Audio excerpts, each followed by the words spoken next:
In this lecture, we're going to examine one of the most important phenomena associated with temperature change, and that is thermal expansion. Basically, what that means is that for a substance with a certain shape and size, when the temperature of the substance changes, the shape and size may also change. As a matter of fact, for most substances, when you increase the temperature, you can expect the size of the object to increase as well. That is why it's called thermal expansion. Thermal expansion is a phenomena that you see everywhere. For example, you look at the pictures posted here. This railroad track, how come it's crooked like this? Well, it's because normally it's supposed to be straight, but as the temperature of the air rises, the steel rail will also expand, but there is no gap between adjacent pieces, so it's got no free space to expand, and therefore it starts to get crooked. And this is the reason why when they build railroad tracks, what they do is they don't build a very long straight track.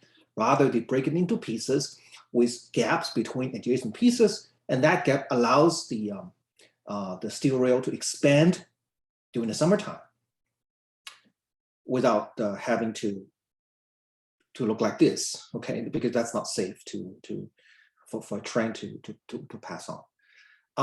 And then you look at the second picture, the same idea. You have these grooves, right, with air gaps, and that these grooves can allow the steel plate to expand during the time of increased temperature. Okay, and there are countless other examples. Now, when it comes to expansion, we can consider expansion in linear size, in area, or three-dimensionally in volume. We start with linear expansion. Suppose we have a rod of length L0 at a certain under a certain temperature, T. Okay, when the temperature changes, by a certain amount, so here's T. When the temperature changes by a certain amount to T plus delta T, you'll find that the length of the rod changes from L0 to L1. It increased by an amount called delta L. Okay, now we can plot the length L of the rod as a function of time, and generally it's a rising function of temperature. So you can see this diagram, this plot on the right. During the time the temperature changes by delta T, the length of the rod increased by delta L. Question is, how is delta L related to delta T and other parameters such as the length of the rod? Okay, now first of all, I'm assuming this is a solid, and for most solids, your experience tells you that unless the temperature change is extreme, we don't expect that there's a dramatic change in its length, right? Which means delta L, generally speaking, is pretty small, right? So we're looking at a small segment. Look at a small segment of this plot from here to there. If this is a smooth function and looking at a very small segment, then what does this segment resemble? Well, you can say it resembles a straight line, right? At least to a good approximation. So we expect delta L to be proportional to delta T, because this is pretty much a straight line at least for delta T being pretty small. Okay, that's one thing, that's understandable. Now, what about the length L0? Does that make a difference? Well, it does. Okay, you think about it. Now, let's say we have a rod. Okay, we have a rod of length L. A rod of length L0. Okay, and it undergoes a temperature change, delta T, and therefore the length increased by delta L, right? Suppose I have an identical rod like that, identical, just like the first one. And undergoing the same temperature change, of course, it also increases length by delta L, right? But what happens if I take the second rod, right? Take the second rod and I join the first one like this. So now what I have a rod that's twice as long, right? This rod has a length of 2 L0, right? Before the temperature increase. When the temperature increases, what happens? Well, each segment will increase by delta L. So this guy increased by delta L. This guy also increased by delta L. So how much is a total change in its length?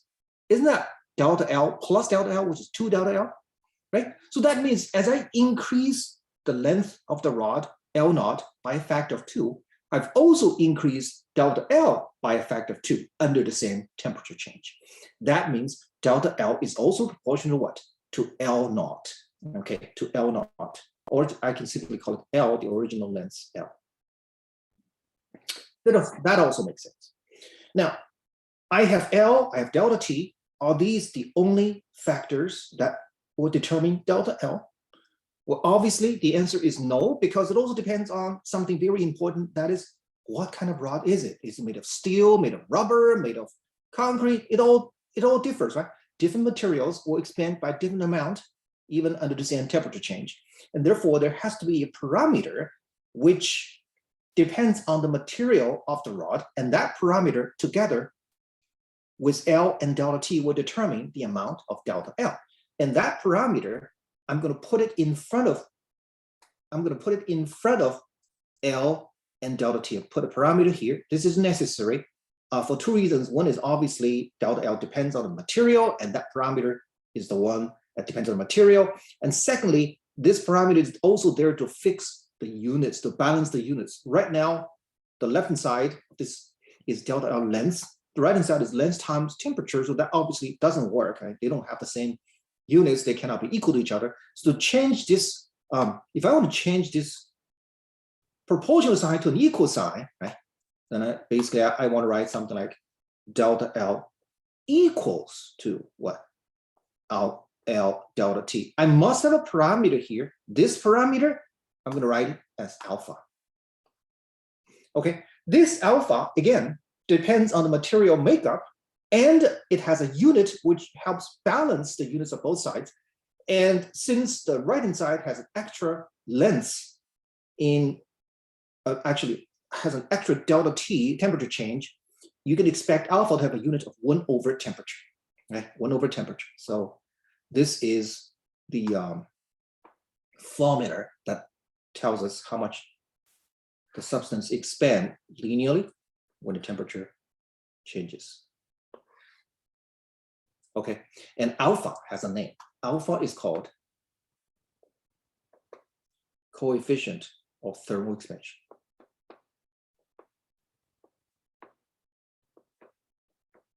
Okay. Sometimes called coefficient of linear expansion because it has to do with linear dimension change. What is the unit of alpha again? It's 1 over temperature in degrees. So say 1 over Celsius degree, 1 over Fahrenheit degree, or 1 over Kelvin, depending on what unit you use. Okay, but it's got to be 1 over temperature. Now, you should expect alpha to be a relatively small number numerically, because after all, we know that for most solid substances, you don't see a huge change in its length when the temperature changes by a few degrees, right? So that's the definition of alpha, and that's how we find delta L. All right. Now, here's an interesting question. We all know the length of a rod will increase when temperature changes, temperature increases. But here, what if I have a like a donut, okay, or a washer with a hole in it? So I have a situation like this. Hold on.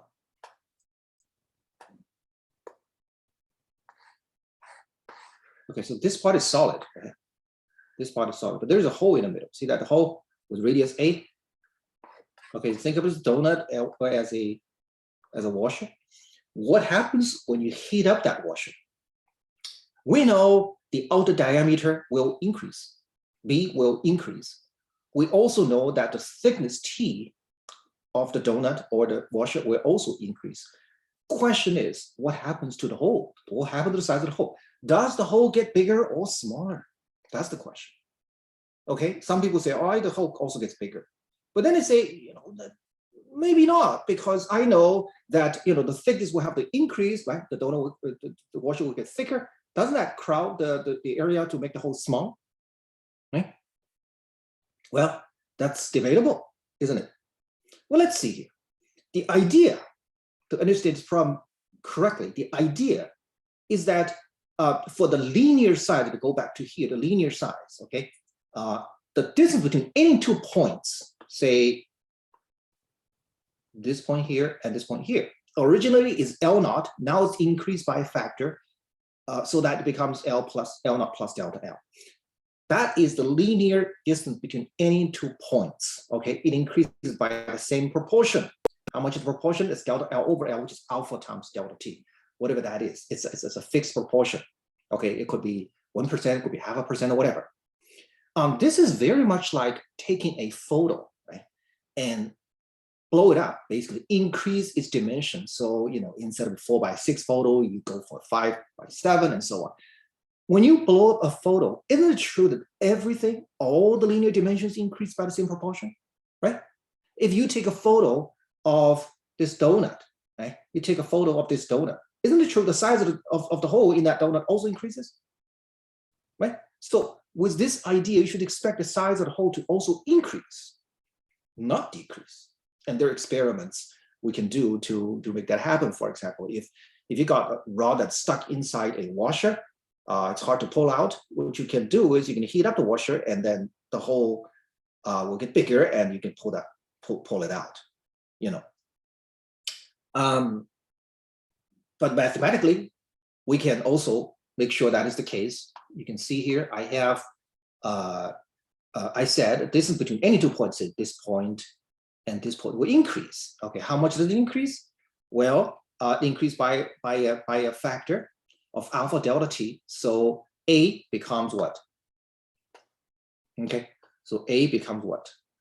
A plus delta A. And that is A plus, what's delta A equal to? It's the original length A times alpha times delta T. Okay? And what about B?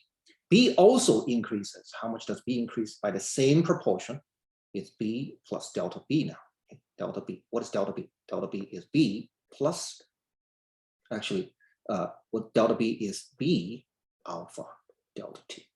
So B also increases by the same proportion, which is alpha delta T. However, B is greater than A. So if A and B both increase by 1%, okay, the amount of increase in B is greater than the amount of increase in A. Proportionally, they're both 1%, but since B is greater than A, I expect delta B to be greater than delta A. As a matter of fact, originally the gap between them, T, originally that T, okay, originally that T is equal to, we call it T naught. That is equal to B minus A, isn't it? Right? Outer minus inner radius. What is the new T? The new T is equal to the original T. Actually, I can find a new T by looking at the new outer radius and then minus the new inner radius. The new outer radius is B plus B alpha delta T, isn't it, right?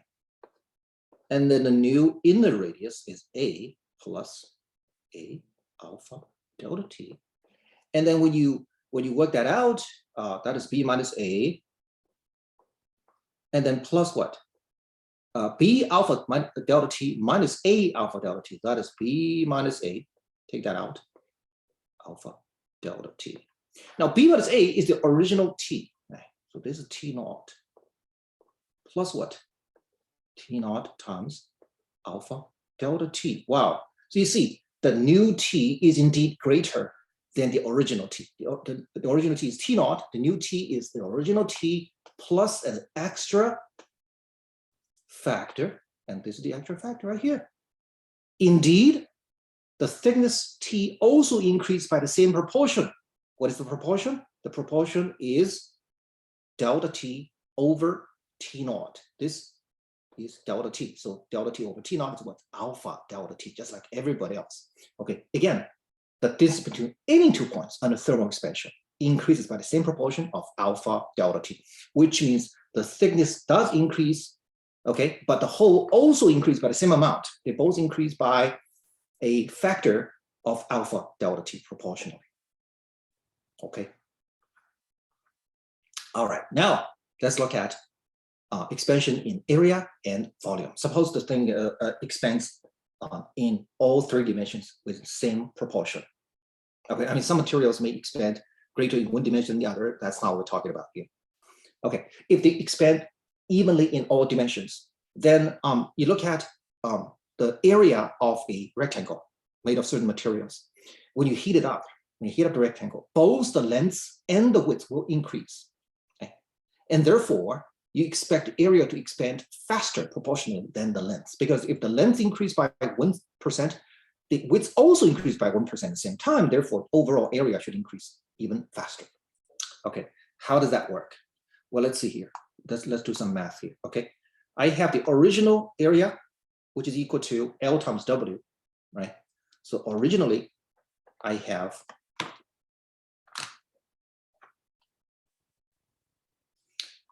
A equals L times W. That's A naught originally. Okay, and then what is the new area? The new area equals to the new width times the new length, and the new length is L plus delta L, right? And the new width is W plus delta W, right? Now we can work this out. This is LW plus W delta L plus L delta W, then plus factor the last term W delta L times delta W. Okay, you can think of each term has a meaning. Right? Each term has a meaning. This first term here, that is the original area, which is this guy here. But now you have an extra area here, which is L times delta W. Right? This little area here, L times delta W. You also have an extra area. Let me use a different color. You also have an extra area here. And that is delta L times W, right? So delta L times W, that's this guy here. And then you have originally you have that one over there.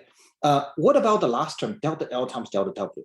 That, is this little guy right here at the corner, delta L times delta W. But that's usually too small because delta L and delta W are both very small. So therefore the last term, I can ignore it, okay? But I still have to plug in expression with delta L and delta W, and I know how to do that, right? Delta L,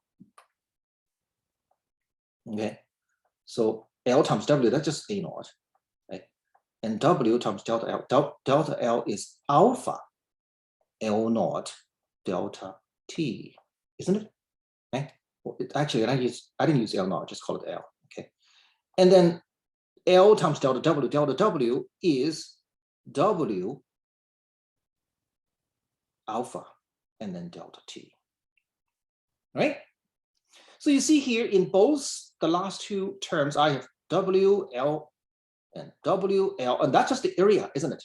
Okay, that's just area A naught, right? I'm going to take that A naught out. Okay, A naught plus another A naught. And then you have what? Alpha delta T here, plus another alpha delta. So there's two alpha and then delta T, right? So that means that the area expands by this factor here. It expands by a factor of 2 alpha times delta T. Instead of alpha delta T, it's 2 alpha delta T. It expands by double the percentage. Okay, so if each side increases by 1%, the area will increase by 2% because both sides expand by the same proportion. You have to add the expansion of both sides. So that is how the area expands. So if the area expands by twice as much, how about the volume? Well, it makes sense that you can imagine the volume, since it expands three-dimensionally, you have to add a contribution from the third dimension as well. So you should expect the volume to expand by a factor of 3, right? As a matter of fact, if I were to write down the volume expansion here, delta V, you should expect delta V to be original V naught times what? 3 alpha delta T. Okay, you can easily show that using the same idea that I just wrote above, except this time you're not dealing with area, you're dealing with volume, which is L times W times the third dimension, say height H. Okay, H also expands by the same proportion, and you can show easily based on the same idea that the volume should expand by a factor of 3 alpha delta T, and this factor here, 3 alpha here, this parameter here, is often given a name, and the name of that is the coefficient of volume expansion and beta. Okay, so beta is 3 alpha. It expands 3 times as fast in volume than in linear dimension, which makes sense. Okay, so that's how the area of the volume expands for a uniform material. All right, now most substances, the overwhelming majority of the substance will increase its size when the temperature increases and decrease its size when the temperature goes down. But there are some exceptions. And perhaps the most important of all these exceptions is the unusual behavior of water around a temperature of 4 degrees Celsius, or more precisely 4.2 degrees Celsius. Here's the situation with water. Normally, water behaves just like everybody else should expect. It expands, temperature rises, it shrinks when the temperature falls.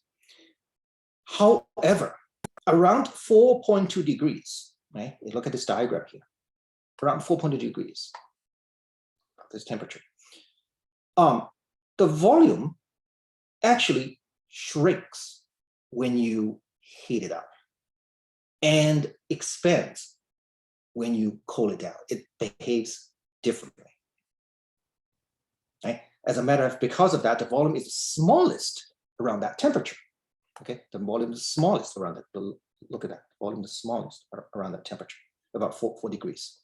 Okay, so at this temperature, you can approach this temperature from either directions, from 5 to 4 degrees or from 3 to 4 degrees. Either way, you'll find the water actually shrinks. Okay, the volume gets smaller or the density gets higher. So the density of water is the highest around 4 degrees Celsius. Okay, more importantly than that, you realize that if you look at 0 degrees Celsius, where the water turns into ice. Okay,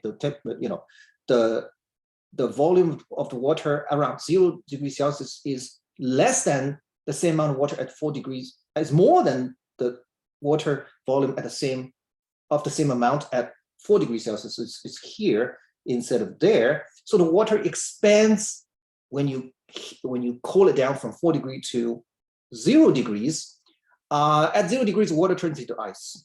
You know what that means? It means ice floats in water. And say, but that's common sense. Everybody knows that. But guess what? You think about it. That actually is quite counterintuitive, isn't it? Because you should expect for a normal substance, you should expect a solid phase to be smaller in volume or to be denser than the liquid phase, right? Because liquid phase usually exists at a higher temperature than solid phase. So it should expand, right? So therefore, the solid phase should have a higher density, therefore it should sink, don't you think? And that is true for most substances. Most substances is in a situation that the solid phase of the substance will have a higher density than its liquid phase, therefore it will sink in its own liquid. But water is a critically important exception. I say critically important. Okay, critically important. Why is this critically important? Well, look at this picture here. Here is a normal situation that we take for granted. Ice floating in the ocean. Ice is a solid phase of water, and it actually has lower density, counterintuitively has lower density than the liquid water, therefore it floats. Okay, according to Archimedes' principle, it floats. That's something we take for granted, but again, it's abnormal. Right? Most substances do not behave like that. If water behaves like most substances, then the ice will sink in the ocean. Because why? Because it's denser than the liquid phase, which is liquid water, would sink. What would happen if that were the situation? Well, in the real world, I have ice floating on the top of water. So during the winter time, the air temperature can routinely dip below 0 degrees, turning the top layer of the ocean into a sheet of ice. But fortunately, that sheet of ice stays above the rest of the ice, rest of the seawater, because it's less dense, right? It's less dense. So you have a sheet of ice here. But below that, you still have liquid water. And the ice, believe it or not, is an excellent insulator of heat. Okay, it prevents most of the heat from the water from leaking into the air. Okay, so basically stops, further cool down of the liquid water below the ice sheet. So you can have a very cold air, like -5 degrees or even worse, above the ice sheet, and below the ice sheet, you still have liquid water. Why is this important? Because creatures who depend on liquid state of water can still survive. Fish can still swim in the liquid water. In fact, that liquid water temperature could be above 0 degrees because ice provides very excellent insulation. As a matter of fact, at the bottom of a freshwater lake, deep freshwater lake, the temperature is 4 degrees year-round here. Why? Because this is where you have the highest density. Water is the densest at 4.2 degrees, or around 4 degrees, and naturally it sinks to the bottom. Okay, it has little to do with the surface temperature of water or the air temperature above it. Okay. On the other hand, if water behaves like everybody else, or most everybody else, then as it freezes into ice, it becomes denser, and guess what? It sinks to the bottom of the lake, right? Or bottom of the ocean, right? And then that exposes the top layer of the ocean or the lake as liquid water, which then further becomes steam, becomes ice because of the cold temperature of the air above it. So more ice is formed and sinks to the bottom. More ice is formed, sinks to the bottom. Guess what? Over time, the entire ocean or the entire lake would freeze over, don't you think? And then what happens?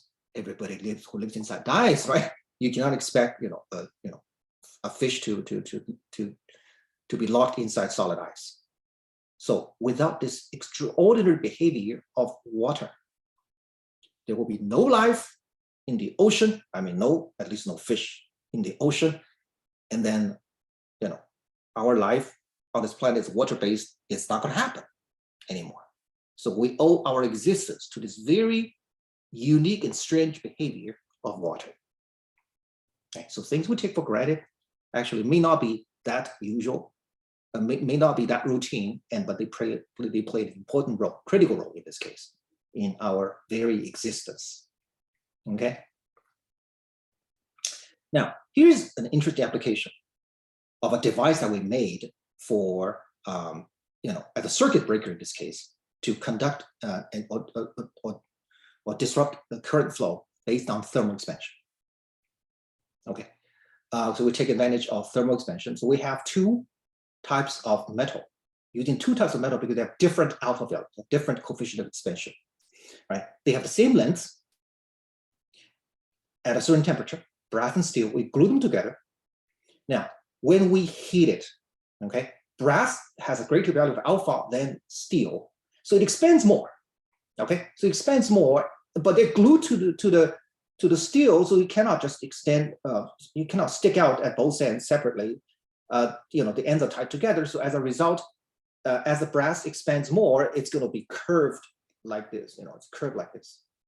Okay. On the other hand, if the temperature is below that normal temperature, where the brass and steel has the same length, then since the brass expanded more, it's also going to shrink more because it's greater value of alpha, right? So this time it's going to bend that way to the other direction. See that? It bends that way. Okay. Now, knowing this, we can make a circuit breaker out of this, right? Normal condition at a certain temperature, when brass and steel have the same length. Okay, it's in on position because this lead is connected to the rest of the circuit. But when the temperature is high, it's going to bend that way. Right? It's going to bend that way, and this is broken. See, this is broken. Okay, so the circuit is cut off. But on the other hand, when the temperature is lower than that, then it expands the other way around. And expands the other way around. Therefore, the circuit is once again open. So you can use that. You can use that as a thermostat, a device which controls the behavior of a system based on its temperature. Okay, this device will automatically shut off the current when the temperature is high. It will automatically resume the current flow when the temperature is lower. Right, that's called a thermal. That's called a bimetallic circuit breaker. Okay. All right. Now, the last part of this lecture, we're gonna tap into briefly into the microscopic nature of thermal expansion. Why does a substance increase its size when the temperature rises, at least for most substances? What is the molecular root of this behavior? Well, it's a complicated subject, but basically the idea is this. You can think of it as a solid material, okay? You can think of these molecules, here, molecule here, molecule here, molecule here, as attached to each other through some type of molecular force, okay? You can resemble it with a spring as a crude approximation. You know, for a spring, the spring can repel and attract depending on how long it gets, right? So for a spring, we have a potential energy curve like this, right? A potential energy curve like this, and it's a symmetrical curve about the bottom. Now, at equilibrium, systems tend to stay at the lowest possible energy, so it's right here. But when you increase its temperature, you can imagine each of these molecules will oscillate on average. It will oscillate with greater amplitude because more energy, right? So it doesn't have this much energy anymore. It can have higher energies. It can expand. It can then oscillate between this point and that point. At even higher temperature, it can go between here and there, right? The oscillation has greater amplitude, right? But if this curve is totally symmetrical, like a simple harmonic potential, then the distance between molecules can be as small as this, can be large as that, but the average value stays here. And this average value has nothing to do with the energy, okay? Because as you increase the energy of the molecules, it will increase the amplitude, but the middle point, the average distance between molecules is still here, right? Here, they're all the same. That's what the curve is symmetrical. In reality, the intermolecular force curve is not symmetrical. Well, the potential energy curve is not symmetrical. It is actually it's flatter on this side, flatter on this side. So if it's symmetrical, it will look like this. It will look like this, right? It's actually flatter like that. And that means as you increase the temperature, as the molecular energy goes from here to here to here, the average distance between adjacent molecules increase from here to here to here to here to here to here. You can see here it gradually increases. So the expansion in size of a substance really has its molecular root. It really has to do with the shape of the intermolecular potential energy. So that is the microscopic root of thermal expansion. Of course, we're only talking about qualitatively, but that again gives you the qualitative idea why this has happened. It's because the asymmetry of the intermolecular potential energy curve between adjacent molecules.